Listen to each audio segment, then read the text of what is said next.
In the early universe, Webb's cameras caught tiny red dots that should not exist.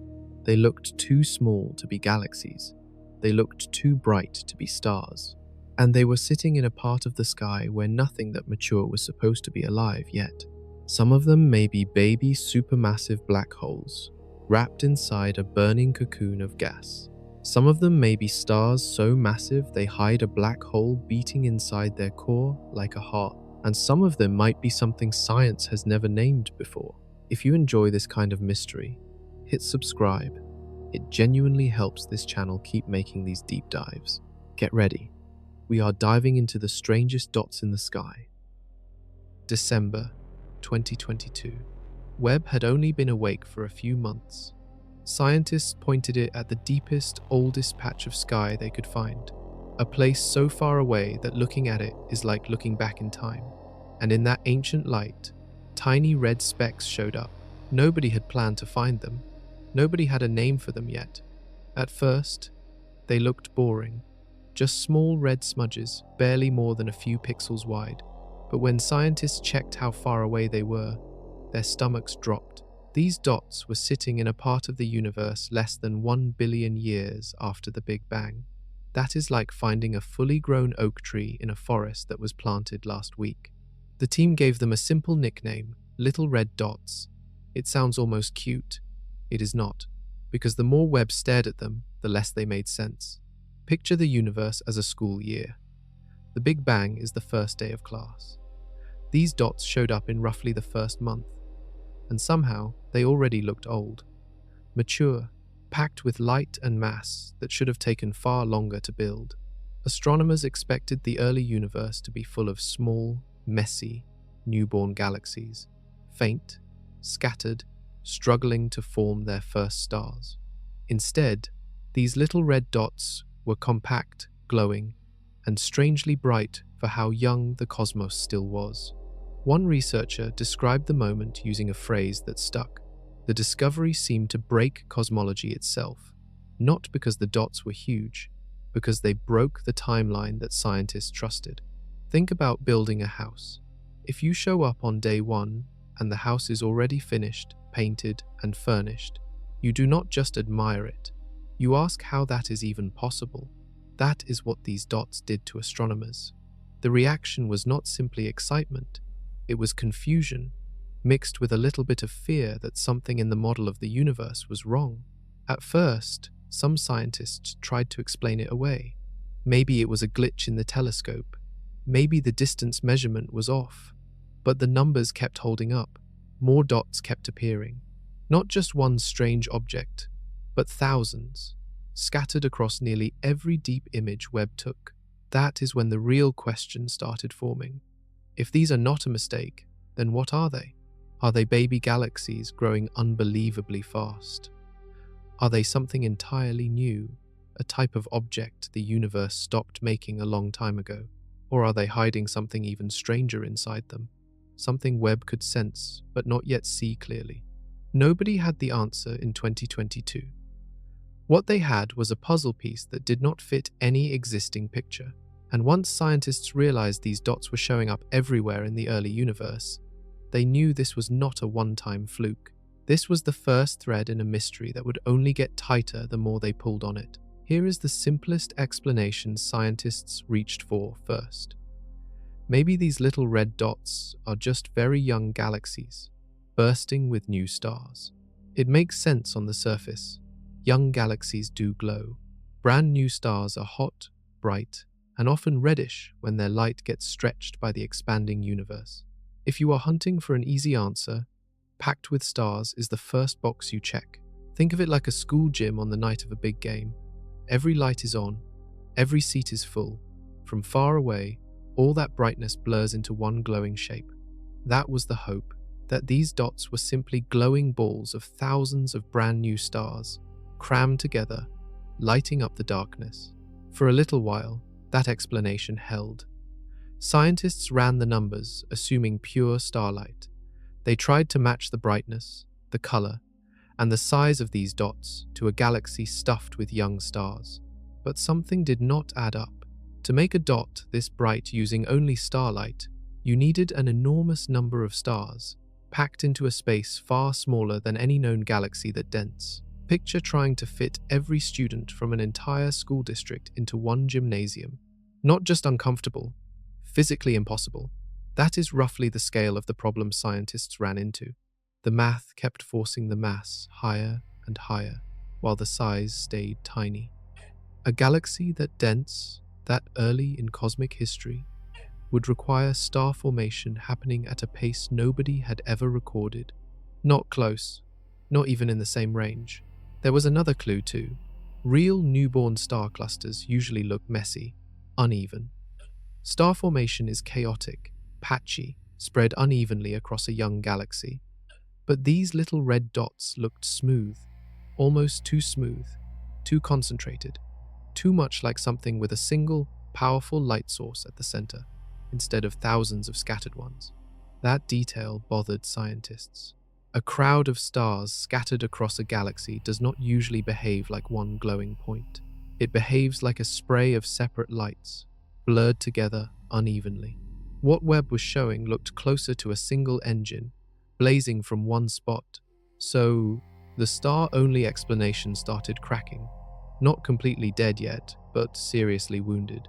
The math said too many stars, packed too tight, forming too fast. The shape said something more like a single central source, not a scattered crowd. If it was not simply a young galaxy glowing with stars, then something else had to be sitting at the heart of these dots. Something small, something incredibly bright. Something that did not follow the rules of ordinary starlight. And that is exactly when a much heavier idea started creeping into the conversation. One involving gravity strong enough to swallow light itself. Let us slow down on the size problem, because it is the detail that broke the simplest explanation completely. Imagine trying to pack the entire population of New York City into a single football field, not the stadium, the field itself, sideline to sideline. That is roughly the kind of squeeze scientists were dealing with when they tried to explain little red dots using stars alone. These objects were measured at just a few hundred light-years across. For comparison, our home galaxy, the Milky Way, stretches about 100,000 light-years from edge to edge. So these dots were not small copies of a galaxy. They were closer to a single neighborhood's worth of space, forced to contain a small city's worth of mass. To make a little red dot, this bright using only starlight, scientists needed a mass equal to tens of billions of suns, crammed into that tiny footprint, not spread across a galaxy, squeezed into something closer to the size of a star cluster. Stars need room. They need gas to collapse slowly, cool down, and ignite one at a time. Cramming that many stars into that little space, that fast, would mean breaking the normal rules of how stars are born. It would be like expecting an entire graduating class to be built, grown, and walking the stage in a single afternoon. There is also a gravity problem hiding inside this puzzle. Pack that much mass into that smaller space, and the stars would not stay stable for long. They would start colliding, merging, or getting torn apart by each other's gravity. A cluster that crowded tends to collapse in on itself instead of shining calmly for millions of years. So scientists were stuck holding two facts that refused to shake hands. Fact 1, the brightness demanded an enormous amount of mass. Fact 2, the size demanded that mass be packed into an impossibly tight space. There was a way to solve both problems at once. Do not build the brightness out of billions of separate stars. Build it out of one single object, gravitationally powerful enough to shine as bright as billions of stars combined, without needing billions of them. Only one known object in the universe manages that trick: a black hole, feeding. A black hole does not need enormous size to release enormous energy. As gas spirals toward it faster and faster, that material heats up and radiates a staggering amount of light before ever crossing the edge.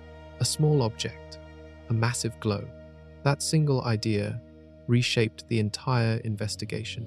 Scientists were no longer just asking how many stars fit inside a little red dot. They were asking whether a single monster was hiding at the center the entire time, disguised as a glowing point of red light.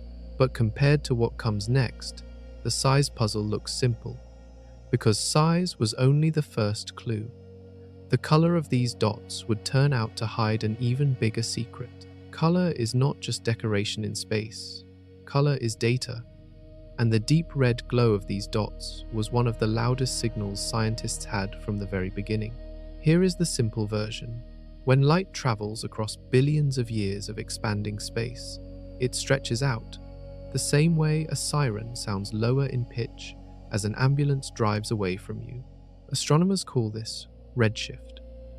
The farther away something is, and the longer its light has been traveling, the redder it appears by the time it reaches us. So, part of the red color was expected. These objects are ancient and far away, and light naturally shifts toward red over that kind of distance. But that was not the whole story. Even after accounting for that stretching, these dots stayed unusually, stubbornly red, redder than most young galaxies at the same distance. Something extra was dimming their blue light and letting the red light through. Think about driving through thick fog with your headlights on. Blue light scatters and gets blocked easily. Red light punches through fog far more efficiently. That is roughly what dust and gas do to starlight or black hole light. It filters out the blue and lets the red bleed through. That gave scientists a second theory. Maybe these objects were not just far away. Maybe they were wrapped in something. A layer of dust or gas, thick enough to strip away the blue light before it could escape. Here is where the mystery deepened. If it was ordinary dust doing the filtering, the light should have looked a certain predictable way, following patterns astronomers had already mapped out from nearby dusty galaxies. But the light from little red dots did not match those familiar dust patterns.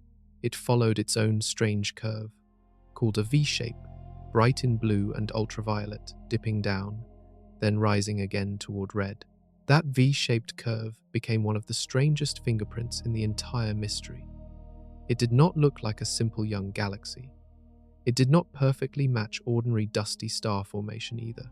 It looked like something wrapped in a very specific kind of shroud, one built for hiding a much smaller, much more intense source of light at its center. Picture wrapping a flashlight in layers of red tissue paper. You do not see the flashlight bulb directly anymore. You see a soft, reddish glow instead. But if you get closer, that glow still carries a memory of the sharp light buried inside it. That comparison stuck with researchers. The red color was not simply distance, it was a mask. Something was wearing a costume, and the costume happened to be red. The question was no longer just what these dots are. It became, what are they hiding underneath that red light? And to answer that, scientists needed to go looking for the two things that almost always give a black hole away. Let us really sit with how far back these objects sit in time, because the number is almost impossible to picture normally. The universe is about 13.8 billion years old. Little red dots showed up when the universe was around 600 million years old. That means these objects existed when the cosmos was only about 4% of its current age. Try this comparison. If the entire history of the universe was squeezed into one 24-hour day, little red dots would be showing up around 1 hour and 40 minutes after midnight, practically at the very start of the day. And by roughly hour 3 or 4, most of them had already vanished again. That short window is part of what makes this mystery so sharp. These are not leftover objects drifting through billions of years of cosmic history. They are early arrivals, appearing almost as soon as the lights turned on and disappearing again before the universe even reached toddler age. Here is why that timing matters so much. Building something massive, dense, and bright normally takes time. Gas has to collapse. Stars have to form, live, and die. Black holes are expected to start small and grow slowly, feeding bit by bit over enormous stretches of time. But little red dots do not seem to have waited around for any of that. Some of them already showed masses in the tens of millions, even hundreds of millions of times the mass of our sun, at an age when nothing should have grown that large yet. Imagine a baby born already able to run a marathon. That is roughly the level of shock scientists felt. The universe's timeline simply was not supposed to allow objects this massive, this early. This is why one scientist called them nature's ultimate cosmic troublemakers. Not because they are dangerous, but because they refuse to follow the rulebook astronomers built using everything we understood before Webb turned on. And the mystery only deepens from here, because if something managed to grow this fast, this early, then either our understanding of how black holes and galaxies form is missing a major piece, or these dots are not playing by the normal growth rules at all. Maybe they cheated the system somehow, using a shortcut nobody had mapped out yet. Two of the biggest clues pointing toward that idea were not hiding in the color or the size. They were hiding in what these objects were not producing. A kind of silence that should have been impossible if a black hole was really sitting inside. If a black hole is feeding, it usually leaves fingerprints. And one of the biggest fingerprints is supposed to be X-rays. Here is why. When gas falls toward a black hole, it does not fall in gently. It spirals inward at incredible speed, smashing into itself, heating up to millions of degrees. That superheated gas glows, and a big chunk of that glow comes out as X-ray light. It is one of the most reliable signatures astronomers use to spot a feeding black hole from across the universe. So when scientists pointed X-ray telescopes at little red dots, they expected a clear signal. Instead, they got almost nothing. Silence, where a scream should have been. Picture a smoke detector in a burning building that never goes off. The fire is there, the heat is there, but the alarm stays quiet. That mismatch is exactly what confused researchers. If these dots really contain feeding black holes, the X-ray alarm should be blaring. It was not. For a while, this missing signal actually pushed some scientists away from the black hole idea entirely. If there is no X-ray glow, maybe there is no black hole. Maybe the first, simpler explanation, stars alone, deserved a second look after all. But a few researchers offered a different explanation, one that would end up becoming central to the whole mystery. What if the X-rays are being produced, but they never make it out? Think about a flashlight buried under several feet of snow. The bulb is still shining. The light output has not changed, but almost none of it escapes to your eyes on the surface. If a black hole is wrapped inside an extremely thick, dense cocoon of gas, that cocoon could be swallowing the X-rays before they ever leave the object. This idea mattered because it flipped the missing X-rays from a problem into a clue. Instead of proving there is no black hole, the silence might actually be revealing how thick and how strange the surrounding material really is. Scientists needed something dense enough to block X-rays almost completely, while still letting some visible and infrared light leak through, glowing that deep, filtered red. That is an oddly specific combination, not simply dusty, not simply thin gas, something far heavier, far more extreme. The missing X-rays did not close the black hole theory. It reopened it and pointed towards something even stranger sitting around the black hole. A shroud so dense it could silence one of the loudest signals in the universe.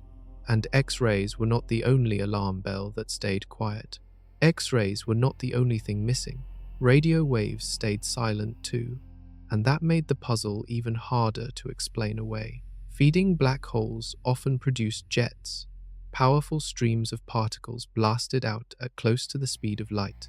Those jets are loud in radio wavelengths, easy for telescopes on Earth to detect, even across billions of light years. Many famous supermassive black holes were first discovered this way, screaming out in radio waves long before anyone photographed them directly. So scientists checked. Radio telescopes scanned the little red dots, hunting for that signature blast. Once again, almost nothing came back. Picture a rock concert with the stage lights blazing, thousands of fans, obvious energy everywhere, but somehow no sound reaching outside the building. That contradiction is what radio silence represented here. All the visual evidence pointed toward enormous energy output. The radio data stayed nearly silent. This second missing signal made the mystery even more stubborn. It was not just one type of evidence failing to show up. It was two separate alarm systems, X-rays and radio waves. both staying quiet at the same time. If this really was an ordinary feeding black hole behaving the way nearby ones do, both of those signals should have been detectable. Some scientists again leaned on the same explanation from the last chapter. A thick cocoon of gas could be smothering the radio signal, the same way it appeared to smother the X-rays. Not every black hole even produces strong jets in the first place. And if these black holes are young, small, or feeding in an unusual way, weak or blocked jets might simply be part of their story. But here is the deeper significance of this double silence. It ruled out easy answers on both sides. It was not simply a young galaxy full of ordinary stars, because the size and brightness numbers did not support that. It was not simply an ordinary feeding black hole either, because ordinary feeding black holes are loud in ways these dots were not. Whatever these little red dots were, they were doing something science had not fully mapped out before. Quiet in the wavelengths that usually give black holes away. Loud only in a strange, filtered red glow that did not match anything in the textbook. That combination, small size, huge mass, deep red color, and total silence in X-rays and radio, became the core signature of the entire mystery. Every theory going forward had to explain all four pieces at once, not just one or two of them. And that silence itself carried a warning. In space, silence rarely means nothing is happening. It usually means something is happening in a place we cannot see clearly yet. There is a strange rule in science. Sometimes the most important discovery is not what you detect. It is what you fail to detect, when you expected to detect it easily. Little red dots became a textbook example of that rule. The missing X-rays and missing radio waves were not proof that nothing extreme was happening inside them. They were proof that whatever was happening, it was being hidden extremely well. Think of it like a crime scene with no fingerprints. That does not mean nobody was there. Sometimes it means whoever was there covered their tracks with unusual skill. Detectives do not walk away when the fingerprints are missing. They start asking a sharper question. What kind of person leaves a scene this clean? Astronomers did the same thing here. The missing signals forced them to imagine an object that was extreme enough to explain the light, the mass, and the size, while somehow being subtle enough to avoid the two most obvious alarm systems in the sky. That combination pointed towards something wrapped, buried, or cocooned, rather than something exposed and blazing in the open. A hidden engine, not a visible one. Picture a bonfire wrapped inside a heavy blanket. From far away, you would not see flickering flames or feel the crackling heat directly. You would see a dull, steady glow seeping through the fabric and feel warmth radiating outward in a much gentler, filtered way. The fire is still there. It is just being filtered through a barrier thick enough to change how it reaches you.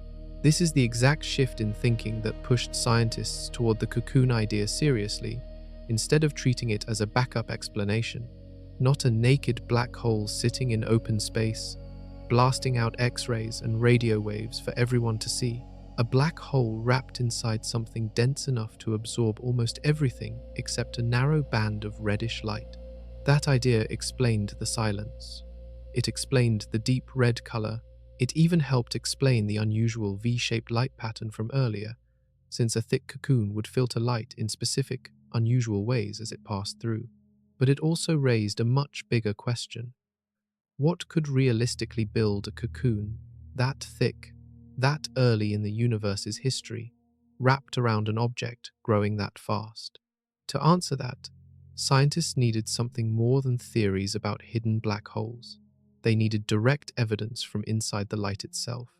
Not just brightness, not just color, but the fine details hiding in the spectrum, the same way a fingerprint hides in the swirl pattern on a single finger.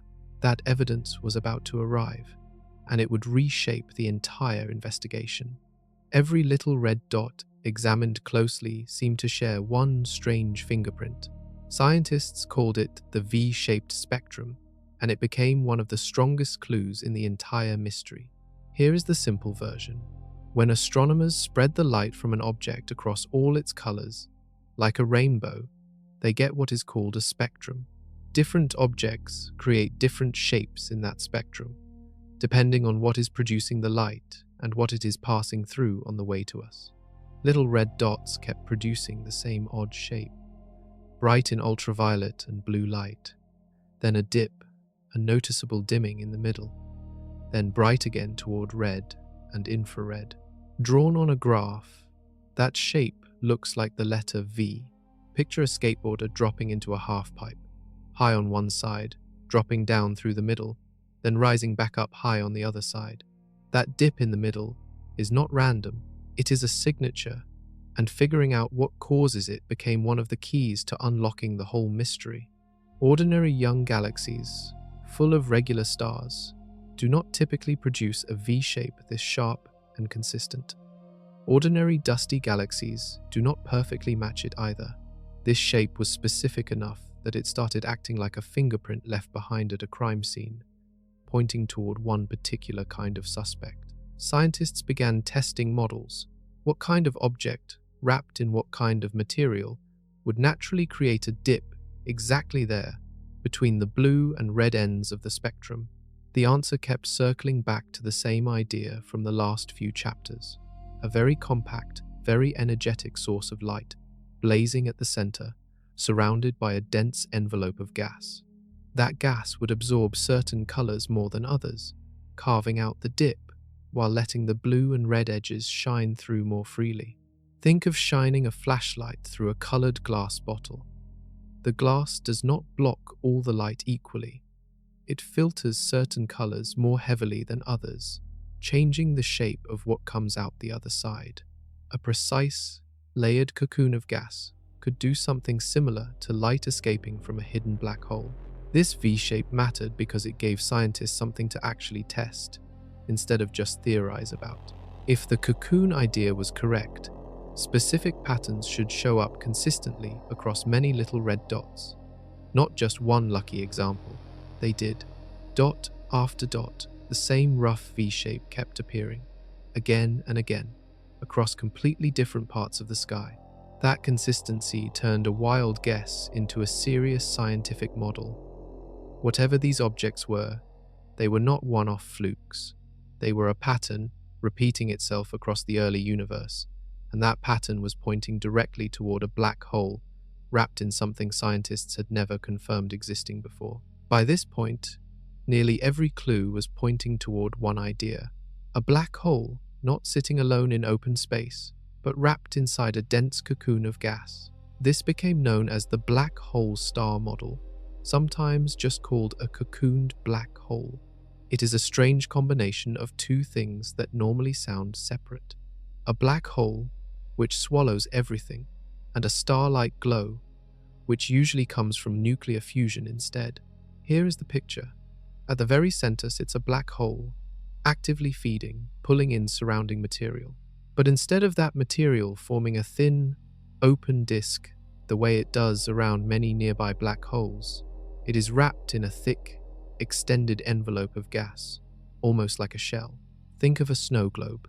Inside sits something small and intense. Around it swirls a thick layer of material that scatters and softens the light before it ever reaches your eyes. Shake it up, and the light from the center gets diffused through everything floating around it.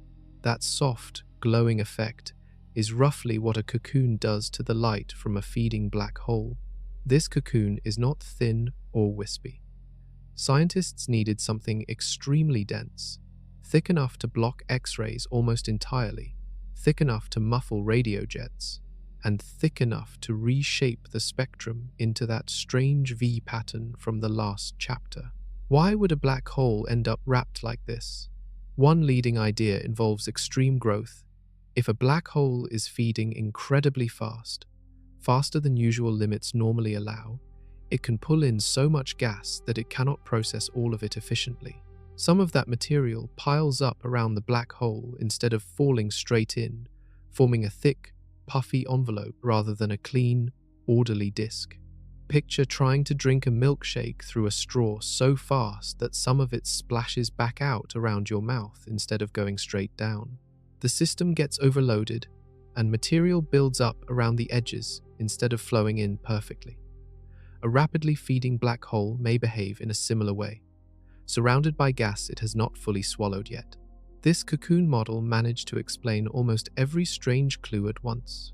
The missing X-rays, the missing radio waves, the deep red color, the V-shaped spectrum.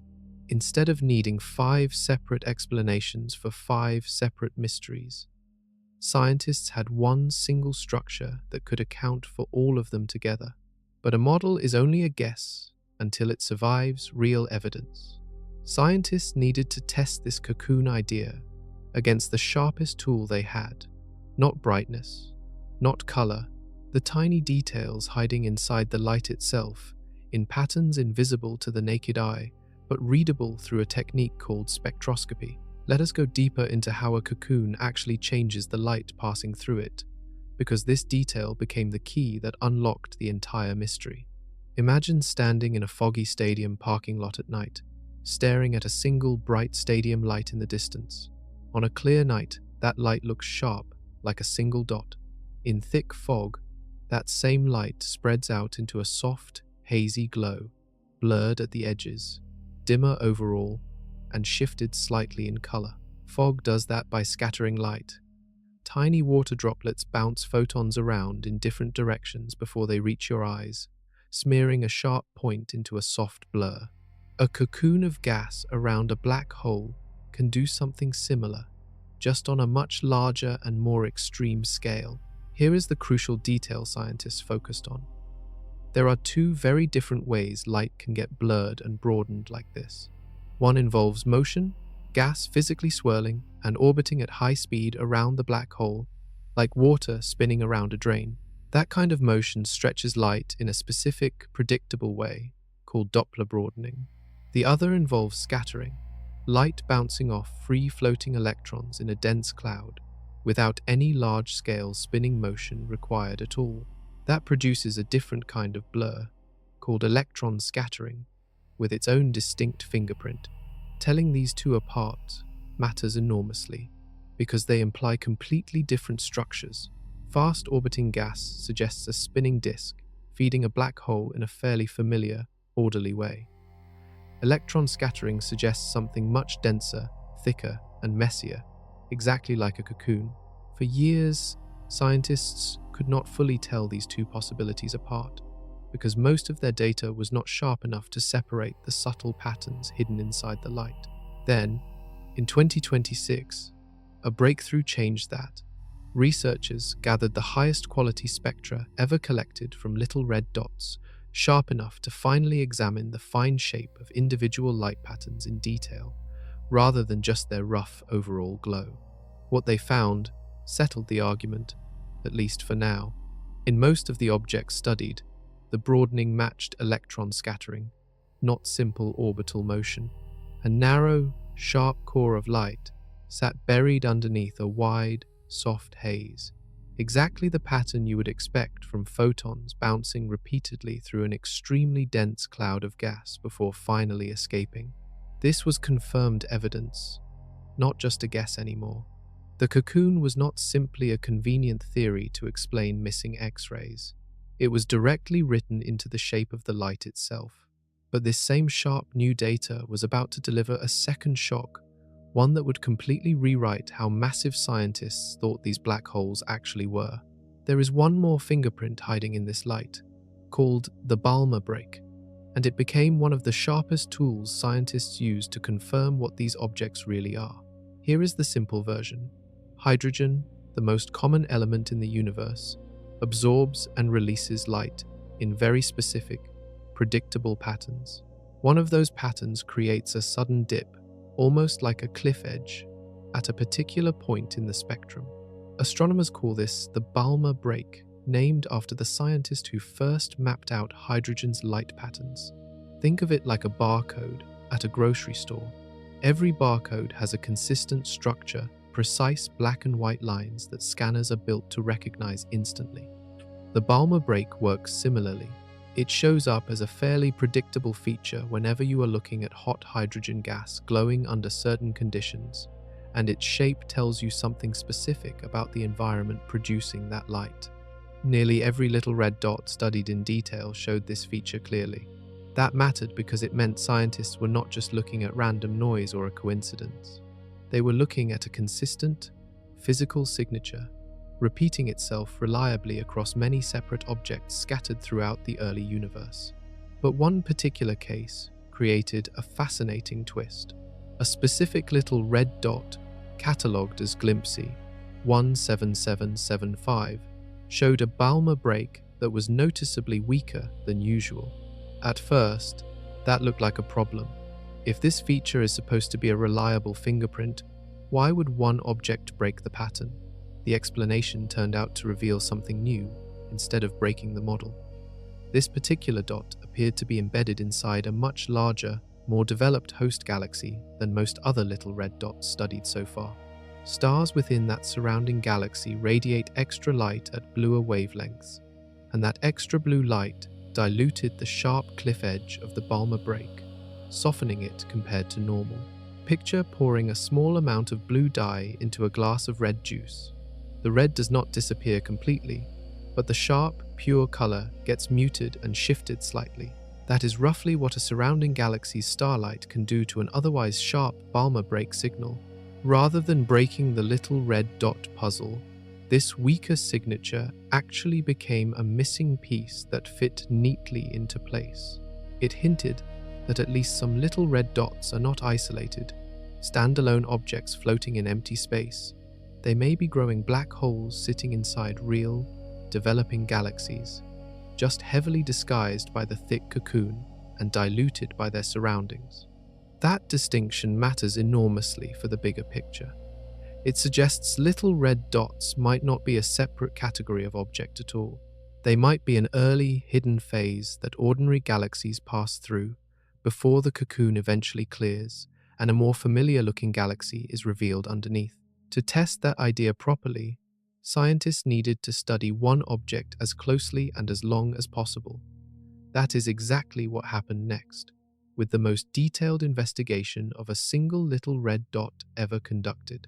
Out of thousands of little red dots scattered across Webb's images, one object became the most closely studied example in the entire mystery. Scientists called it Glimpsy 17775. This particular dot sits roughly 11.8 billion light-years away. That means the light reaching Webb's mirrors today left that object 11.8 billion years ago, when the universe was still in its early chapters. We are not seeing this object as it is today. We are seeing a snapshot frozen from deep in cosmic history. Researchers chose this specific target because it showed an unusually clear, strong signal, bright enough and stable enough to study in far more detail than most other little red dots allow. Think of it like choosing the clearest fingerprint at a crime scene out of dozens of smudged ones. If any object was going to reveal the full truth, this was the strongest candidate available. The investigation stretched across roughly 18 months of careful observation and analysis.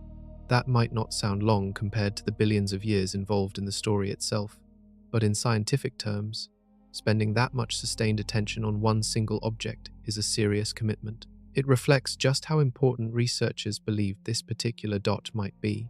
One scientist involved described the process almost like assembling a jigsaw puzzle scattered across the floor. Individual pieces of evidence, a strange emission line here, an odd brightness pattern there, seemed meaningless on their own at first.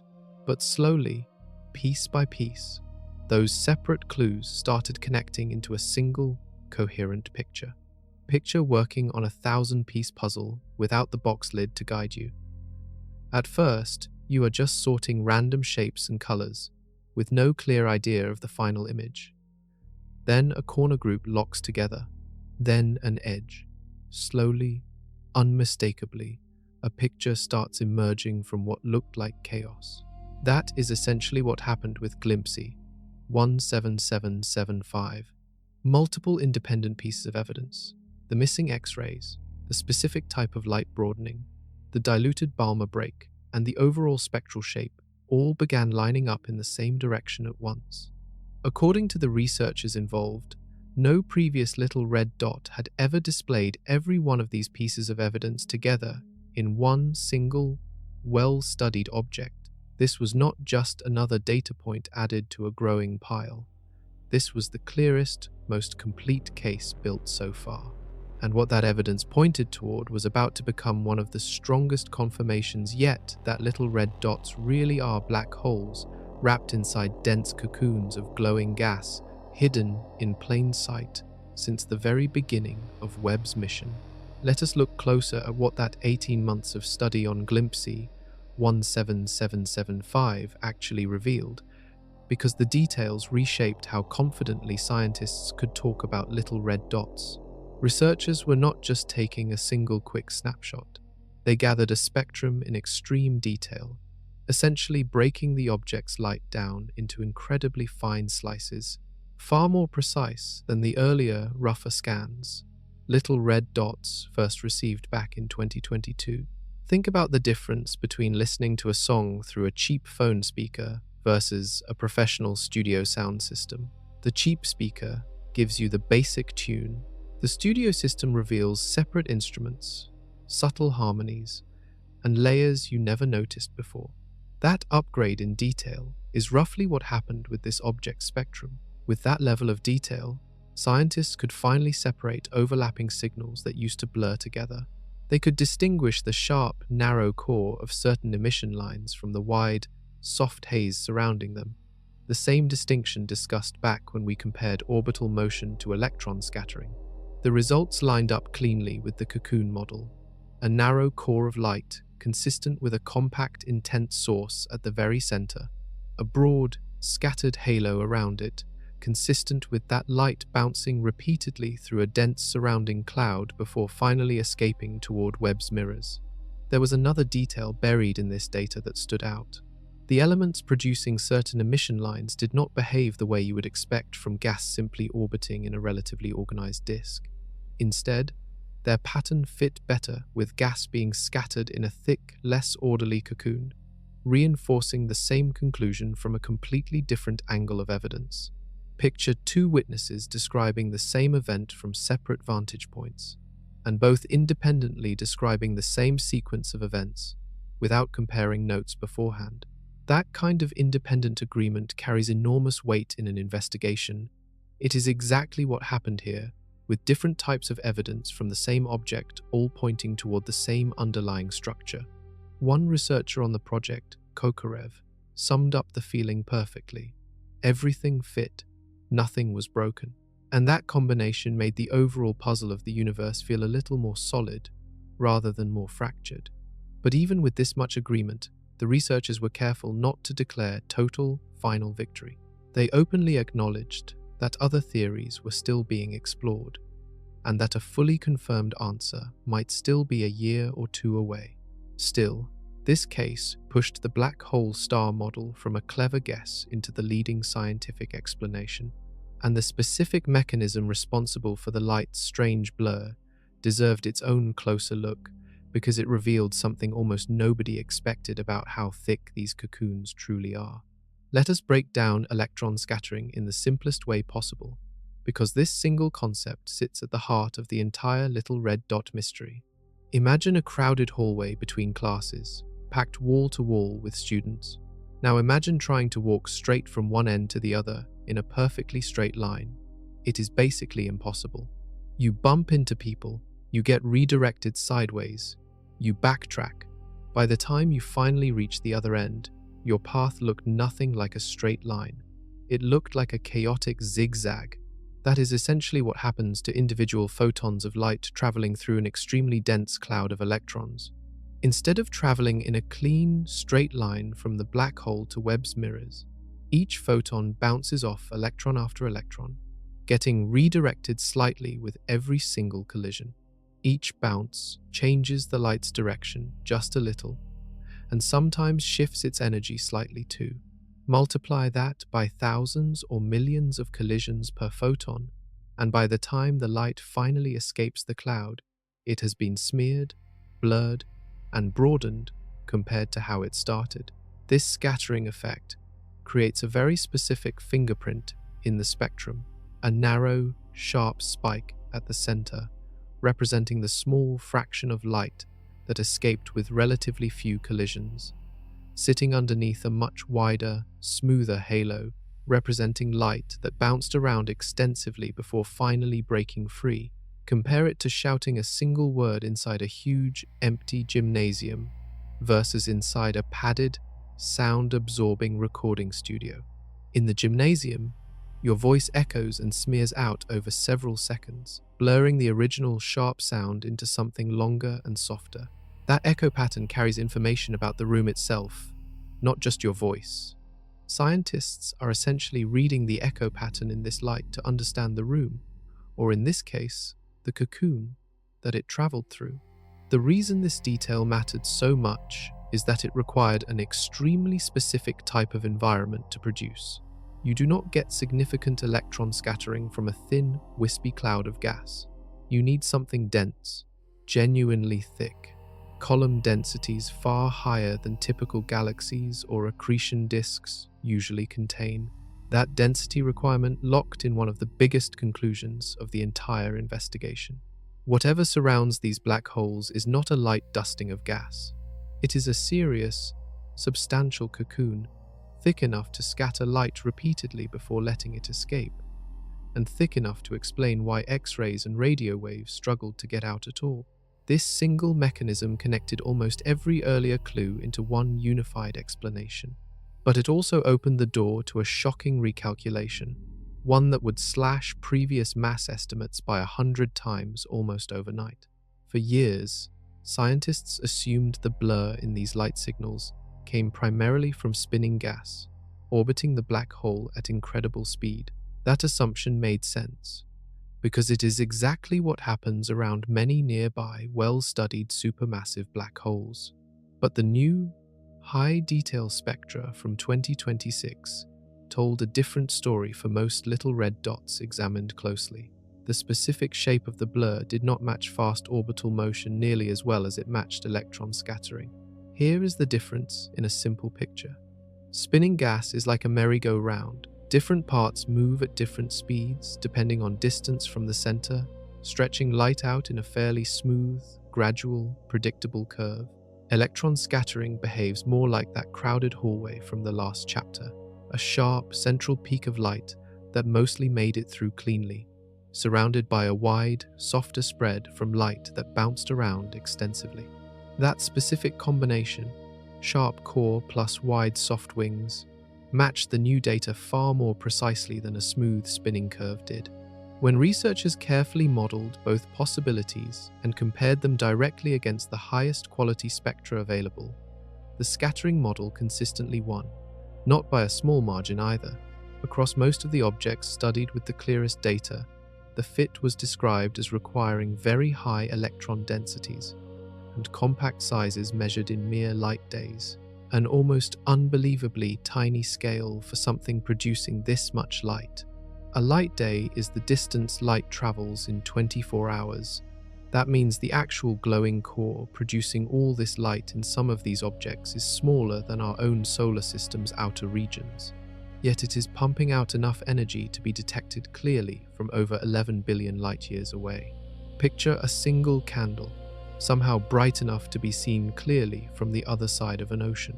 That is roughly the scale of energy concentration scientists were dealing with here. Tiny size, enormous output. That combination almost always points toward extreme gravity rather than a large, spread-out cluster of ordinary stars. This finding did more than just support the cocoon model. It directly ruled out several competing explanations that could not produce this specific combination of tiny size, extreme density, and precise spectral shape all at once. But confirming electron scattering as the correct mechanism came with an unexpected side effect. It forced scientists to completely recalculate how much mass these black holes actually contained, and the new numbers turned out to be shockingly different from earlier estimates. Here comes one of the biggest twists in the entire little red dot story. When scientists first estimated the mass of these hidden black holes, they used a method built for a spinning gas model. Once electron scattering entered the picture as the better explanation, those old mass estimates needed a complete overhaul. Here is why the method matters so much. Scientists typically estimate a black hole's mass by measuring how fast the gas around it appears to be moving, based on how broad and stretched out certain light signals appear. Faster motion generally suggests a stronger gravitational pull, which suggests a heavier black hole. But if that broadening is coming from scattering instead of actual high-speed motion, using the old formula massively overestimates the true mass. It is like measuring someone's running speed by timing an echo bouncing around a canyon instead of timing the runner directly. The echo pattern can look dramatic without reflecting the runner's real speed at all. Once researchers separated out the narrow, sharp core of light, the part less affected by scattering, and used that specific piece to recalculate black hole mass more directly, the results dropped dramatically. The new estimates landed in a range of roughly 100,000 to 10 million times the mass of our Sun. That might still sound enormous, and it is. But compared to earlier estimates, this represented a drop of roughly 100 times smaller than many previous calculations had suggested. Picture believing you had accidentally booked a hotel room the size of an entire football stadium, only to discover, once you actually measured it properly, that it was closer to the size of a large house. Still impressive, still worth talking about, but a completely different scale of reality than what you originally believed. This recalculation did not make the mystery smaller. In some ways, it made it stranger. These are still black holes carrying more mass than our entire solar system could ever hope to gather, existing shockingly early in cosmic history. The corrections simply meant scientists finally had a more accurate, trustworthy number to work with going forward. It also reshaped an entirely different part of the mystery. Earlier estimates had suggested these black holes were absurdly overmassive compared to the size of their surrounding host galaxies, an imbalance that seemed almost impossible to explain through any known growth process. With corrected, smaller masses, that imbalance eased somewhat, bringing these objects slightly closer to relationships astronomers already understood from the modern universe. But do not relax just yet. Even with this correction, a serious problem remained completely unsolved. How did a black hole this heavy manage to form and grow this large, this fast, in such an incredibly short stretch of cosmic time? Let us pause on just how physically small the true light-producing region actually is, because this detail deserves its own moment of shock. Earlier, we mentioned that some of these glowing cores were measured at scales of only a few light days across. Let us make that comparison land properly. Our own solar system, measured out to Pluto's orbit, spans roughly 11 light hours across. A light day is 24 times larger than that. So, a region just a few light days wide is still shockingly compact on a cosmic scale, roughly comparable to the space between our Sun and the outer edges of our solar system, repeated just a handful of times over. Now compare that tiny bubble of space to the light it is producing. Some little red dots shine bright enough to be clearly detected from over 11 billion light-years away. That is like spotting a single lit match from across an entire ocean, and somehow being able to study its flicker in careful detail. This size shock carried enormous scientific weight.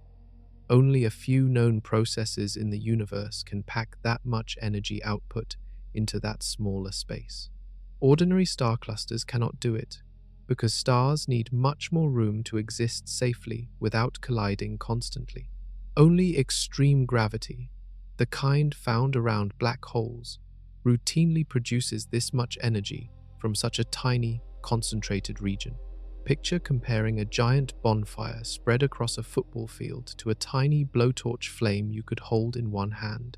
If both somehow produced the exact same total heat output, the blowtorch would represent something far more extreme, energy concentrated into an almost impossibly small space. That is roughly the comparison scientists were dealing with here. This tiny scale also explains why little red dots always appeared as single, unresolved points of light in Webb's images, rather than as spread-out, structured galaxies.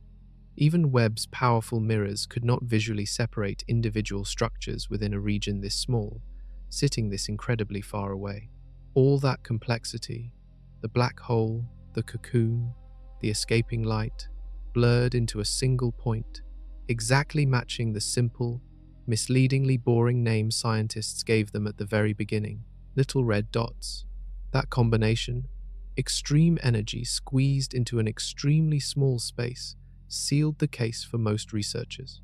Whatever sits at the center of these objects has to involve extreme gravity concentrated into a genuinely tiny region of space. But this left one enormous question completely unresolved. If these black holes are this compact, this early, and this energetic, how exactly did nature build something like this so quickly after the universe even began? To understand how these black holes grew so fast, scientists had to look at something called the Eddington limit, a kind of built-in speed limit for black hole growth. Here is the simple version. As a black hole pulls in surrounding gas, that gas heats up and glows, pushing outward with radiation pressure, almost like light itself pushing back against incoming material. Normally, there is a natural balance point. Pull in material too fast, and the outward push of light and heat becomes strong enough to blow the extra material away, slowing growth back down to a steady, sustainable pace. Think of it like trying to stuff too much popcorn into your mouth at once. Push in more than you can handle, and your body automatically resists. Some of it gets pushed back out, forcing you to slow down to a manageable pace. The Eddington limit works similarly for black holes, acting as a natural traffic control system for feeding. For most black holes, scientists have studied throughout the nearby universe. This limit holds up reliably. Growth stays capped at a steady, predictable maximum rate, which is part of why black holes normally take an extremely long time to grow this massive. But little red dots do not seem to be following that speed limit politely. Evidence, including detailed analysis of glimpsy 17775, suggested these black holes were feeding at rates close to, and sometimes clearly exceeding, that theoretical maximum. In some specific cases, feeding rates were measured at nearly double the expected limit. Picture a car with a governor chip that is supposed to cap its top speed, somehow still finding a way to push past that programmed limit anyway. Mechanics would look at that and immediately suspect something unusual going on under the hood, some workaround the standard design never accounted for. That is essentially the reaction among astronomers here. Black holes exceeding the Eddington limit is not entirely unheard of, but doing it consistently, across many different little red dots, at this specific early period in cosmic history, suggested something systematic was happening. Not a rare fluke, a genuine pattern.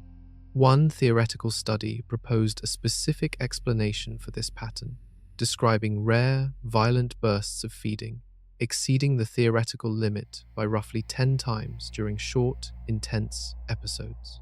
These bursts, rather than slow, steady feeding, could rapidly push a modest-sized black hole seed up into the supermassive category in a relatively short window of cosmic time. This idea of feeding past the limit through short, extreme bursts became a serious contender for solving the biggest remaining puzzle of all. How do you build something this massive, this early, without breaking the basic laws of physics along the way? And that question led directly into the strangest theory of the entire investigation, one where the black hole is not simply feeding inside a cocoon.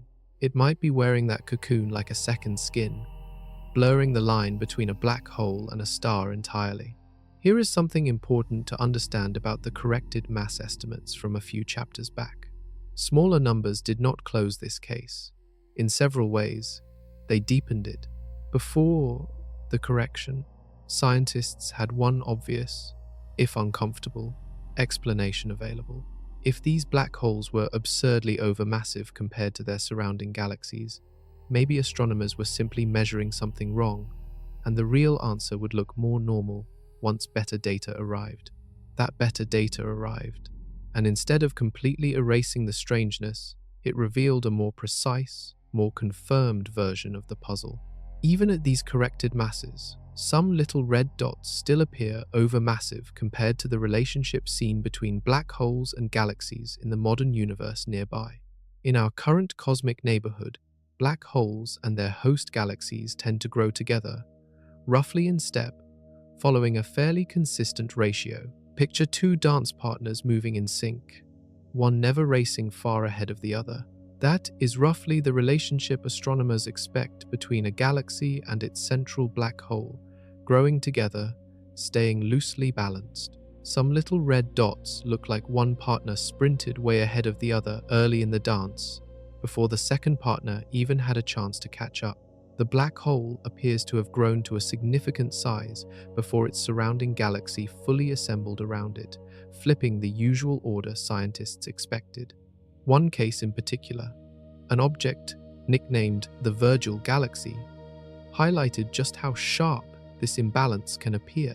Researchers studying it described a black hole hiding an overmassive black hole compared to its extremely modest host galaxy, deep enough into the mismatch that some researchers openly wondered whether typical black hole mass measuring tools even apply properly this early in cosmic history. This raised an uncomfortable possibility. What if the tools astronomers built using nearby, modern black holes simply do not translate cleanly to these ancient, extreme conditions? Measuring rulers built for one environment do not always work perfectly in a completely different one. Think about using a thermometer built for measuring room temperature, then trying to use that exact same tool inside an active volcano. The tool is not necessarily broken. It might just be operating far outside the conditions it was originally designed and calibrated for. That possibility kept the door open for entirely new physics, new formation pathways, or new relationships between early black holes and their surrounding galaxies, ones that simply did not exist yet in the modern universe scientists know best. The corrected numbers gave researchers a more trustworthy foundation to build from. But the fundamental question, how does something grow this massive, this early, remained wide open, and answering it required looking at growth pathways completely different from anything happening in the universe today. To explain how black holes got so heavy so fast, some scientists proposed skipping several early steps entirely through an idea called direct collapse. Here is the traditional, slower path first. Most black holes are thought to start small, forming from the collapsed core of a single massive star that has run out of fuel and exploded. These starting points, called light seeds, then grow gradually over enormous stretches of time, merging with other black holes and slowly feeding on surrounding gas. Think of light seeds like saving money, one small paycheck at a time. Slow, steady, reliable, but requiring an enormous amount of time to reach a truly massive fortune. The problem is timing. Building a supermassive black hole this way, one small step at a time, simply takes longer than the amount of time little red dots had available in the early universe. There was not enough time on the clock for the slow, steady savings plan to work. Direct collapse proposes a shortcut instead. Rather than a single star collapsing, imagine an enormous, unstable cloud of primordial gas, present in the very early universe, collapsing directly and rapidly into a massive black hole, skipping the smaller, intermediate stellar phase almost entirely. Picture winning a large lump sum all at once, instead of saving gradually paycheck by paycheck. Same eventual size of fortune, but achieved through a completely different starting mechanism, one capable of reaching that size far more quickly. These direct collapse starting points are called heavy seeds, and they would begin their existence already far more massive than a typical stellar remnant black hole. Instead of starting small and needing an enormous number of growth steps, a heavy seed starts partway up the ladder already, needing far less additional time to reach supermassive status. Researchers studying little red dots found that their observed properties, extreme compactness, unusual spectral characteristics, and that specific highly redshifted light discussed earlier aligned more closely with predictions built around direct collapse black holes than with models built around slower, traditional stellar remnant seeds. One astronomer involved in this research explained the significance clearly. Finding black holes this early challenges the standard model of how the universe typically builds structure, growing from small pieces up to larger ones. Direct collapse offers a way to explain skipping several of those small, early building steps entirely. This theory does not remove every mystery either, creating the specific conditions needed for a massive gas cloud to collapse directly without fragmenting into countless smaller stars. First, the way clouds normally behave requires a very particular, delicate set of circumstances. But if it happened even occasionally in the extremely early universe, it would help explain exactly the kind of head start little red dots seem to display, a black hole already unusually massive, showing up shockingly early on the cosmic clock. Let us dig deeper into how a heavy seed black hole might form, because the process looks nothing like the black hole formation most people picture. Most people imagine black holes forming from supernovas, a massive star reaching the end of its life and exploding violently, leaving behind a collapsed core. That process does create black holes, but only relatively small ones compared to what little red dots seem to require. Direct collapse skips the explosion step almost entirely. Instead of a single star's core collapsing after it dies, an entire massive cloud of gas, sometimes equivalent to tens of thousands or even more times the mass of our Sun, collapses directly inward under its own gravity, all at once, without first fragmenting into a large population of separate individual stars. Picture the difference between a carefully built sandcastle collapsing wall by wall, section by section, over several minutes, compared to an entire sinkhole opening up beneath a parking lot all at once, swallowing everything above it in a single, sudden event. Direct collapse behaves far more like that sudden sinkhole than a gradual, piece-by-piece process. For this kind of collapse to happen, conditions have to be very specific. Normally, when a large cloud of gas starts collapsing under gravity, it breaks apart into many smaller clumps along the way, each clump eventually forming its own separate star. That fragmentation is actually the normal, expected outcome almost every time.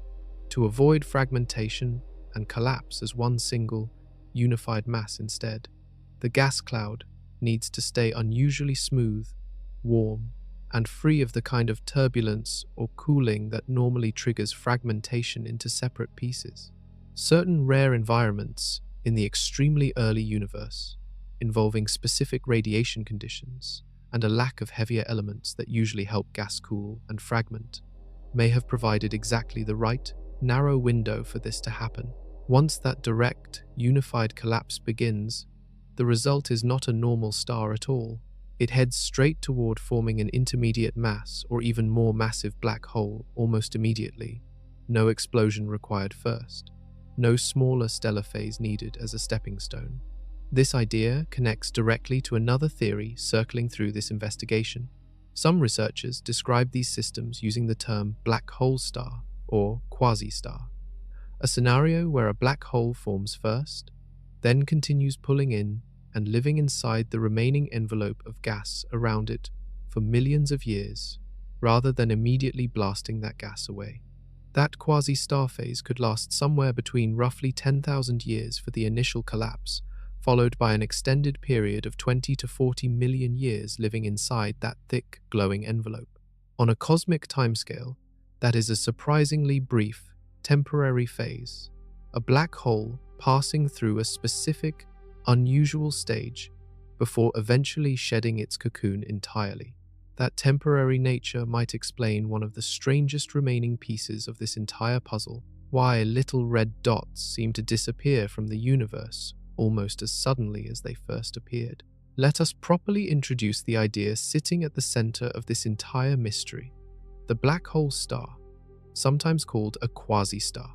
This is a genuinely strange hybrid object, blending two things that normally exist as complete opposites: a black hole defined by swallowing absolutely everything, including light itself, and a star, defined by shining brightly and pushing energy outward into space. Here is the picture scientists have built.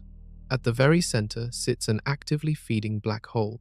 Wrapped around it, instead of a thin, orderly feeding disk, sits an enormous, puffy, extended envelope of gas, similar in overall structure to the outer layers of an enormous star, just powered by a completely different engine hidden underneath. Compare it to a heart pumping blood through an entire body. The heart itself is relatively small and hidden deep inside the chest, but its pumping action powers and sustains the entire surrounding body, visible on the outside as movement, warmth, and life. In a black hole star, the black hole plays a similar, hidden, central role, driving the glow and behavior of the much larger structure wrapped around it. Energy generated as the black hole pulls in surrounding gas travels outward through this envelope, the same general way energy travels outward through the layers of a normal star, just originating from a completely different source. Instead of nuclear fusion in a stellar core, the energy source here is gravitational feeding, gas falling inward and heating up dramatically as it goes. This process actually cools the surface of the object down compared to what you might expect from something this energetic. As energy filters slowly outward through such an enormous, extended envelope, it spreads out across a huge surface area before finally escaping into space. That spreading effect lowers the surface temperature significantly, giving the whole object that distinctive, deep red appearance discussed all the way back in Chapter 4. One scientist described this discovery using a particularly striking phrase. If this interpretation holds up, researchers are not simply guessing that heavy black hole seeds must have existed somewhere in the early universe.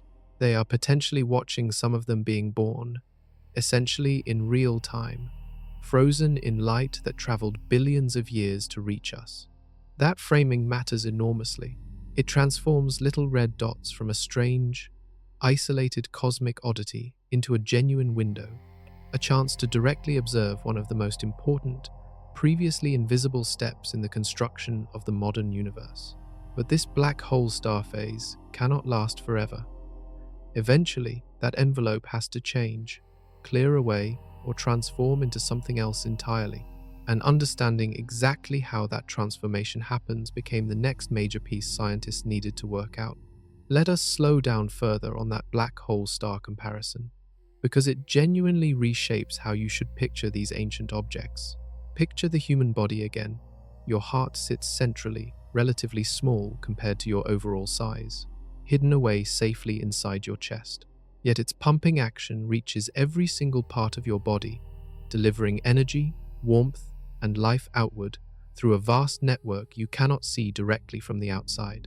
If you only looked at a person's skin, you would never directly witness the heart beating underneath. You would only see the outward signs of that hidden engine at work: movement, warmth, color in the skin, energy throughout the whole system. That is remarkably similar to what scientists believe is happening inside a black hole star. The black hole itself, relatively compact, similar in scale to a heart compared to an entire body, sits centrally. Its feeding process generates enormous energy, which then filters outward through the much larger surrounding envelope of gas, eventually escaping as the visible, deep red glow Webb photographs from billions of light years away. Scientists cannot see the black hole directly, the same way you cannot directly see someone's heartbeat just by looking at them from across a room. What they can see is the outward effect, the glow, the color, the specific patterns hidden in the light, all serving as evidence of the hidden engine driving everything underneath. This comparison also helps explain why these objects looked genuinely confusing for so long.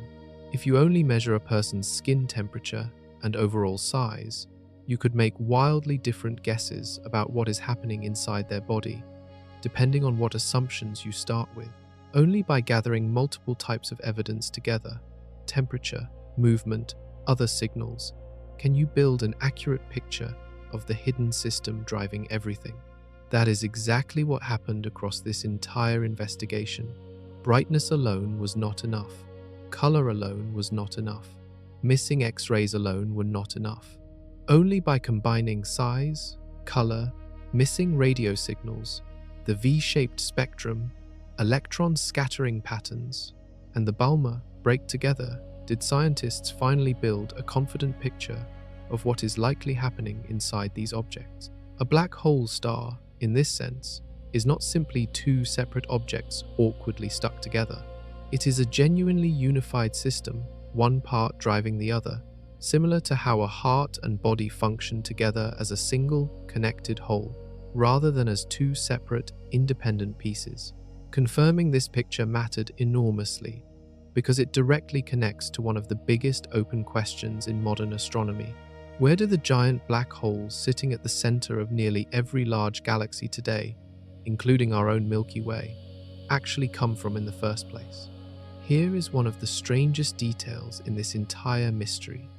Little red dots do not just appear suddenly in the early universe. They disappear again too, and that disappearance carries important clues of its own. After being incredibly common throughout the universe's first billion years, little red dots become dramatically rarer by the time the universe reaches around 2 billion years old. It is almost as if the universe went through a specific phase, one filled with these strange objects, before largely moving on to a different, more familiar-looking population of galaxies and black holes. Picture a specific fashion trend that dominates every school hallway for one particular year, seemingly impossible to escape, then almost completely vanishes within a year or two, replaced by something new. Little red dots appear to follow a strikingly similar pattern, common early on, then fading out relatively quickly on a cosmic timescale. Scientists have proposed a few different explanations for this disappearance, and they connect directly back to the black hole star model discussed over the last several chapters. One leading idea involves that quasi-star envelope simply running its natural course. Remember, models suggest this puffy, extended gas envelope might only last somewhere between 20 and 40 million years before changing significantly. On a cosmic timescale stretching across billions of years, that is a remarkably short, temporary phase, roughly comparable to a single flash compared to the entire history of the universe. Once that envelope phase ends, one of two things likely happens. The black hole might continue feeding, eventually blowing away or fully consuming the surrounding cocoon, revealing a more traditional, brighter, more familiar type of feeding black hole underneath, one that no longer produces that distinctive little red dot signature. Alternatively, the black hole's feeding rate might slow down significantly once the surrounding gas supply starts running low, transitioning into a quieter, less extreme phase that Webb simply cannot detect as easily anymore, blending into the broader, more ordinary galaxy population. Picture a campfire slowly running out of fuel. At first, it burns bright, tall, and clearly visible from a distance. As the fuel supply dwindles, it settles into quieter embers, still technically burning, but no longer producing the same dramatic, attention-grabbing glow it once did. Either explanation would account for why little red dots seem to be a temporary phase, rather than a permanent type of object scattered evenly throughout all of cosmic history. They may represent one specific, brief chapter in a much longer story, the story of how ordinary supermassive black holes, including the one sitting at the very center of our own Milky Way, first got their start. That disappearance pattern led directly to two competing theories about exactly what causes it. One involves a dramatic burnout. The other involves a much steadier, quieter transformation. One leading explanation for why little red dots vanish involves what scientists call a burnout, a short, violent growth spurt that essentially exhausts itself. Remember, from a few chapters back, some little red dots appear to be feeding at rates close to, or even exceeding, the theoretical Eddington limit, sometimes by significant margins. That kind of extreme, rapid feeding cannot necessarily continue forever without consequences. Think about sprinting as fast as you possibly can. You can maintain an incredible burst of speed for a short distance, but that pace is fundamentally unsustainable over a long period. Eventually, Your body forces you to slow down dramatically, whether you want to or not. Black holes, feeding at rates far above their theoretical limit, may face a similar forced slowdown. Feeding this intensely generates enormous amounts of radiation pressure, pushing outward against the very gas trying to fall inward. If that push becomes strong enough, it can eventually blow away the surrounding cocoon entirely, cutting off the black hole's own fuel supply in the process. Picture a bonfire burning so intensely hot and fast that it actually blows away nearby loose fuel before it has a chance to properly catch and burn. The very intensity of the fire ends up limiting how much additional fuel it can successfully consume. If this burnout scenario is correct, little red dots would represent a naturally self-limiting phase. The same extreme feeding that makes them so bright and visible to Webb in the first place may also be the exact process that eventually shuts that visible phase down, clearing away the cocoon and ending the little red dot signature relatively quickly. This theory fits neatly with the short observed lifespan of these objects, and it connects logically with the extreme, sometimes limit-breaking feeding rates measured in objects like GLIMPSE 17775. It suggests a kind of built-in expiration date, baked directly into the intense physics driving the whole process from the very beginning. There is a certain dramatic irony buried inside this theory too. The very trait that makes little red dots detectable at all, that extreme, rapid growth, may also be the trait that guarantees they cannot stay in that particular state for very long. Burn too bright, too fast, and you cannot help but burn through your own fuel supply relatively quickly. If burnout turns out to be the correct explanation, then little red dots are not simply a type of object. They are a brief, intense event captured accidentally by Webb during one of the most dramatic, unstable phases any black hole ever passes through during its entire multi-billion-year existence. But burnout is not the only theory on the table. Some scientists have proposed a rival explanation, one involving something even stranger hiding underneath that glowing red light. Alongside the black hole cocoon model, a rival explanation has remained in serious contention throughout this entire investigation. The idea of a genuine supermassive star. This theory, championed by researchers, including scientists at the Center for Astrophysics at Harvard and Smithsonian, proposes something slightly different from the black hole star model discussed earlier. Instead of a black hole wrapped inside a separate gas envelope, this version imagines an enormous, genuine star, roughly 1 million times the mass of our Sun, representing an entirely different, extreme category of stellar object. Picture an ordinary star, but scaled up to an almost unimaginable size, then loosely wrapped in an extremely extended, diffuse outer envelope, similar in overall shape and behavior to the quasi-star model, but built around genuine nuclear fusion happening deep within an enormous convective core, rather than around a black hole feeding at the center. Despite being enormously massive and energetic at its core, this type of star's outer layers spread out across a huge volume of space, causing energy to lose intensity before finally reaching the surface.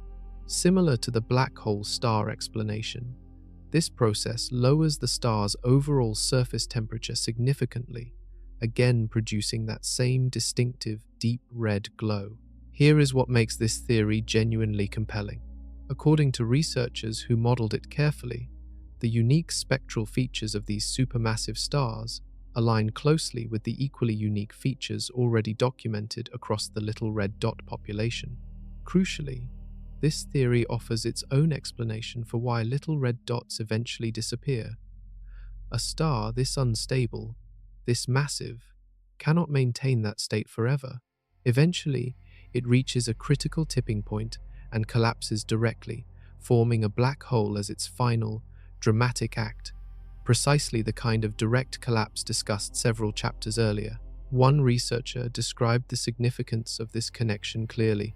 These new results help move scientists one step closer toward understanding little red dots by providing direct evidence of the final, brilliant moments occurring just before a giant star collapses into a black hole. Under this version of events, little red dots would represent something remarkable. Not simply an already formed black hole hidden inside gas, but the actual, brief, final stage of a massive star's life, captured in the exact process of collapsing to form the very type of heavy seed black hole discussed back in Chapter 21. This theory does not entirely contradict the black hole cocoon model either. In many ways, they describe closely related stages of an interconnected process, a massive star collapsing toward a black hole, potentially passing directly through something resembling a black hole star phase along the way, before finally settling into a more ordinary, traditional black hole. The genuine scientific disagreement centers on timing and detail, exactly when the black hole fully takes over, and exactly how much of the observed light comes from genuine nuclear fusion happening in the star itself, compared to how much comes purely from the black hole's feeding process underneath. Here is one of the most honest, important parts of this entire mystery. As of today, both major theories, the black hole star cocoon model and the supermassive star model, can explain much of the same observed data reasonably well. That might sound frustrating if you are hoping for one single, clean, confirmed answer. But this kind of overlap is actually a normal, healthy part of how real science works when investigating something genuinely new and unprecedented. Picture two different detectives investigating the exact same crime scene, both examining identical evidence, yet arriving at two different, still plausible suspects based on how they interpret certain specific clues. That does not necessarily mean the evidence is bad or unreliable. It often means more specific, more targeted evidence is still needed to definitively rule one suspect out. Researchers modeling the supermassive star theory found that their simulated light patterns, called spectral energy distributions, generally reproduced the main features seen in the little red dots they compared them against, including that same distinctive V-shaped signature discussed back in Chapter 9. At the same time, researchers modeling the black hole cocoon theory found their own version of events fit remarkably well too, particularly regarding electron scattering patterns, the specific size constraints, and the recalculated black hole masses discussed several chapters earlier. Both models, aiming to explain the exact same strange population of objects, are currently landing in a similar overall neighborhood of predictions. That overlap tells scientists something important. These are not two wildly different, unrelated explanations competing from opposite ends of the spectrum. They may represent two closely related snapshots of the very same underlying process, viewed from slightly different angles or caught at slightly different moments in time. There is an important research case worth mentioning here too, sometimes nicknamed the X-ray dot. When scientists tried to explain this specific object as an ordinary black hole simply hidden behind normal cosmic dust, the properties required did not match how dust actually behaves in typical galaxies. When they instead tried the black hole star cocoon model, the fit improved considerably, though even that explanation was not entirely perfect either. This tells us science has not yet arrived at one single, universally agreed answer for every little red dot, and admitting that clearly is far more honest and valuable than confidently forcing one explanation onto every single object without solid justification. Researchers studying Glimpsey 17775 remained genuinely excited, rather than frustrated, about this ongoing uncertainty. One scientist involved expressed real excitement about exploring exactly what powers these central engines going forward, openly acknowledging several other interesting theories still actively being proposed and tested. That same scientist offered a hopeful, specific prediction. Within roughly a year or two, researchers may finally reach a fully confirmed, final answer explaining exactly what little red dots really are. Until that day arrives, both leading theories remain seriously in play, and untangling them completely may require an entirely new piece of evidence nobody has fully considered yet. Step back for a moment from the specific, technical debate and consider why little red dots matter so much to astronomers in the first place. This mystery connects directly to the history of every large galaxy in the universe, including our own. Nearly every major galaxy observed today, including our own Milky Way, contains a supermassive black hole sitting quietly at its very center. Ours is called Sagittarius A star, and it contains roughly 4 million times the mass of our Sun. For decades, one of the biggest open questions in astronomy involved figuring out exactly how these central black holes first formed and how they grew large enough to match the enormous galaxies surrounding them today. Scientists knew the end result. The actual starting point and the specific journey connecting beginning to end remained frustratingly unclear. Little red dots may finally be providing a direct, observable answer to that long-standing question. If these objects really represent an early, hidden phase, whether through the black hole star model or the supermassive star collapse model, scientists may be witnessing the literal opening chapter of how galaxies like our own first got their central black holes established. Picture finally discovering genuine baby photos of someone you have only ever known as a fully grown adult. You already understood who they eventually became.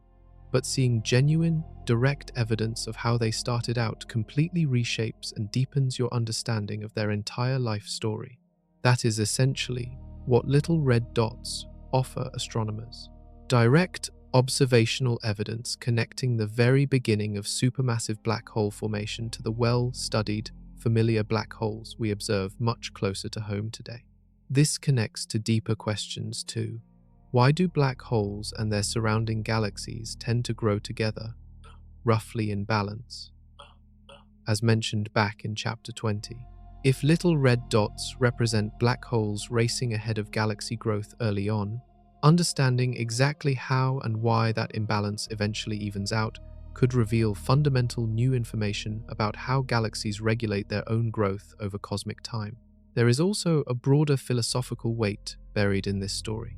If direct collapse or black hole star formation really happened commonly throughout the early universe, it suggests galaxy formation itself might follow a more varied, complicated set of pathways than scientists previously assumed, rather than one single, universal process applying identically everywhere. Understanding little red dots, in other words, is not simply about explaining one strange, isolated type of object. It is about filling in one of the most important missing chapters in the entire story of how the modern universe, filled with galaxies, stars, and black holes, actually came to look the way it does today. That stake is exactly why so many research teams around the world have poured so much time, effort, and telescope hours into solving this single mystery. Even with everything covered so far, one enormous, genuinely open question remains completely unresolved as of today, in 2026. What, precisely, is actually powering the central engine inside these objects? Is it purely a black hole, wrapped tightly inside a dense cocoon of scattering gas? Is it a genuine supermassive star, caught in its final, dramatic moments before collapsing?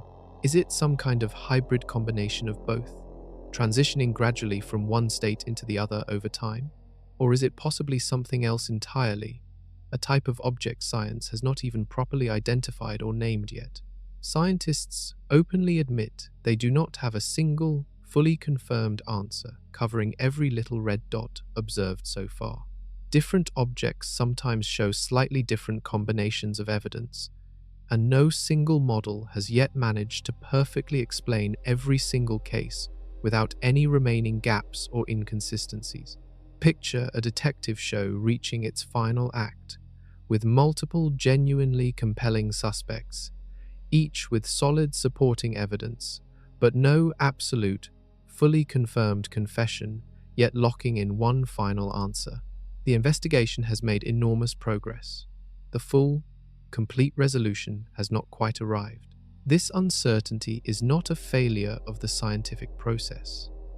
It represents science working exactly as it should, honestly, carefully, and without rushing toward a premature, overconfident conclusion. Several major research efforts are actively underway right now, in 2026, aimed at finally settling this open question.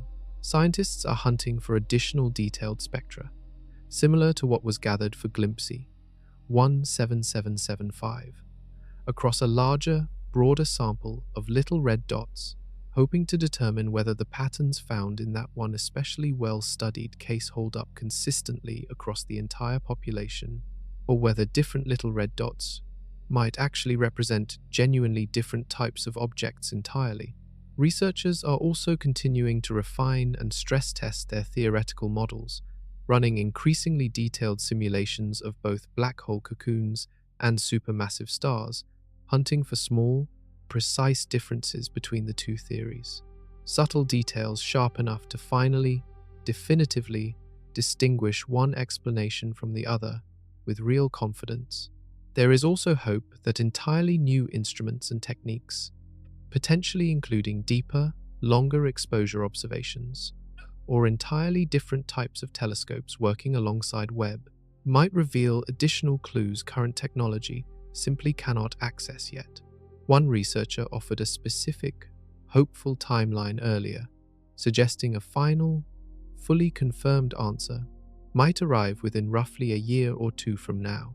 Whether that specific timeline holds up exactly or not, the general direction feels genuinely promising. Real progress continues happening steadily, evidence keeps accumulating, and the mystery keeps narrowing down, even if it has not been completely solved just yet. For now, little red dots remain one of the most compelling, actively unresolved mysteries in all of modern astronomy. A genuine, real-time scientific puzzle still being solved in real time, right in front of us. Let us zoom out one final time and consider the full weight of what little red dots represent for our understanding of the universe as a whole. Before Webb launched, scientists believed they had a reasonably solid general outline for how supermassive black holes typically form and grow over cosmic time. Small stellar remnant seeds, slowly merging and feeding over many billions of years, gradually building up toward the enormous black holes observed sitting at the centers of galaxies today. Little red dots have seriously challenged that comfortable, established outline.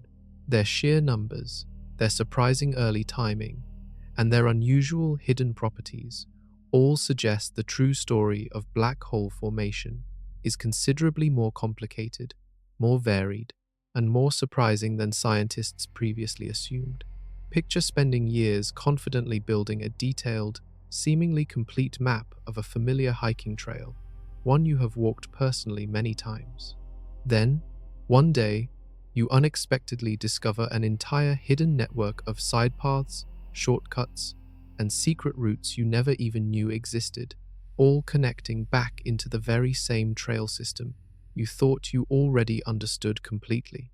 That is essentially what little red dots represent for the established, general story of black hole formation. Not necessarily proof that scientists were completely, fundamentally wrong before Webb's discoveries. More like proof that the previously known map was seriously, genuinely incomplete, missing major, important routes entirely. If black hole stars, direct collapse seeds, or extreme, limit-breaking bursts of rapid feeding really did happen commonly throughout the early universe, then the overall population of supermassive black holes we observe today likely descended from a much more varied, complicated set of origins than scientists ever previously imagined or accounted for. This story also highlights something genuinely inspiring about how modern science actually operates in practice. Webb was not specifically designed or built to search for little red dots in the first place. They showed up as a complete, total surprise, an unplanned discovery hiding inside the deep field images the telescope happened to capture. That is one of the most exciting parts of exploring the universe with genuinely new tools and technology. You do not just confirm what you already expected to find beforehand. You occasionally stumble directly onto something you never even knew you needed to be searching for. Little red dots stand as a powerful, concrete reminder that the universe still holds enormous surprises, even in extremely well-studied, heavily observed regions of the sky that scientists thought they already understood reasonably well. And The specific answer to what these objects truly are, once fully confirmed, will not simply close out one narrow, isolated mystery. It will directly reshape and rewrite an important chapter in the origin story of every single supermassive black hole known to exist anywhere in the universe, including the very one sitting quietly at the exact center of our own galaxy today. As you have made it through this entire investigation, here is the most important thing to genuinely understand and remember. This story is not finished yet, not even close. Everything covered across the previous 31 chapters represents genuine, real, cutting-edge science, actively unfolding right now. In 2026, new papers, new observations, and new theoretical models are being published regularly, sometimes multiple times within a single month, each one adding another small, meaningful piece to this enormous, ongoing puzzle. Picture watching a live sports game that is still genuinely being played out in real time, rather than watching a recorded highlight reel of a game that already fully concluded long ago. The excitement and the genuine uncertainty comes directly from not yet knowing exactly how the full story eventually turns out. That is precisely the situation with little red dots today.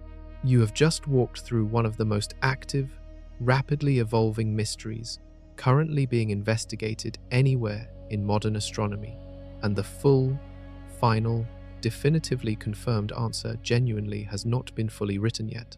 Multiple serious research teams around the world remain actively engaged in this specific investigation right now. Some are gathering fresh, new observational data. Others are refining and testing increasingly detailed theoretical models.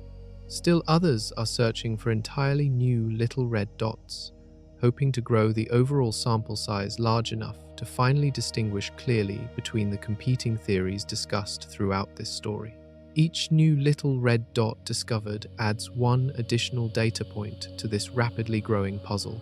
Each additional detailed spectrum gathered offers one more opportunity to test, confirm, or potentially completely rule out the leading theories currently under serious, active consideration.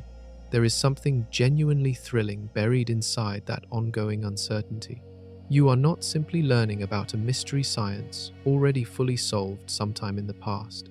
You are learning about a mystery still being actively investigated and solved right now, essentially in real time, roughly alongside the researchers dedicating their entire careers to fully understanding it. The next major breakthrough in this specific story could arrive next month. It could arrive next year. It could come from a research team you have never personally heard of, working at a university you may not immediately recognize, using data Webb has not even fully processed and released yet. Whenever that final breakthrough eventually does arrive, and whichever specific theory or combination of theories eventually turns out to be correct, one thing already feels certain today. The complete story of little red dots will fundamentally help rewrite our broader understanding of how the very first supermassive black holes in the entire universe actually came into existence. We started this journey with a handful of strange, unexplained red dots buried inside Webb's very first deep field images. We are ending it with something considerably more complex and honestly, considerably more amazing. These tiny points of light may represent newborn supermassive black holes, wrapped tightly inside dense, glowing cocoons of scattering gas. They may represent enormous, genuine supermassive stars, caught in their final, dramatic moments before collapsing directly into black holes. They may represent some entirely new combination of both processes working together, a genuine, previously unidentified category of object that the universe apparently stopped producing after its first couple of billion years of existence. Whatever the final, fully confirmed answer eventually turns out to be, little red dots have already permanently reshaped how astronomers think about the earliest chapters of cosmic history. They have proven, clearly and repeatedly, that the early universe was considerably stranger, considerably faster moving, and considerably more surprising than anyone confidently predicted before Webb ever fully turned on and began its mission. Picture standing at the very edge of a genuinely unexplored map, one where mapmakers have only recently begun sketching in the first rough, tentative outlines of coastlines and mountain ranges. That is roughly where astronomers currently stand with little red dots. The overall shape of the mystery is finally becoming clear. The full, precise, fine-grained details are still actively being filled in, piece by careful piece.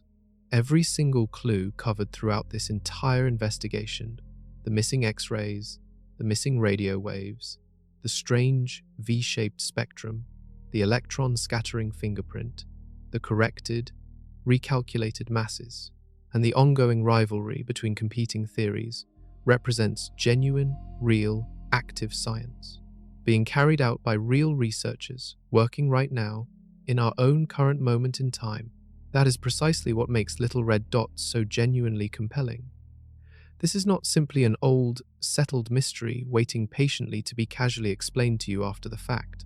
This is a live, breaking scientific story, one you now understand and can personally follow as new discoveries continue rolling in month after month. Somewhere out there, hidden deep within Webb's ever-growing archive of images, more little red dots are almost certainly waiting to be properly identified and studied in detail. Somewhere out there, the very next major clue needed to finally, definitively crack this entire mystery wide open is likely sitting quietly in raw data, patiently waiting for the right researcher to notice it. The universe, it turns out, was hiding an entirely new chapter of its own origin story, tucked quietly inside what first looked like nothing more than a few small, unremarkable red dots. And we are only just now, in this very moment, beginning to properly read it.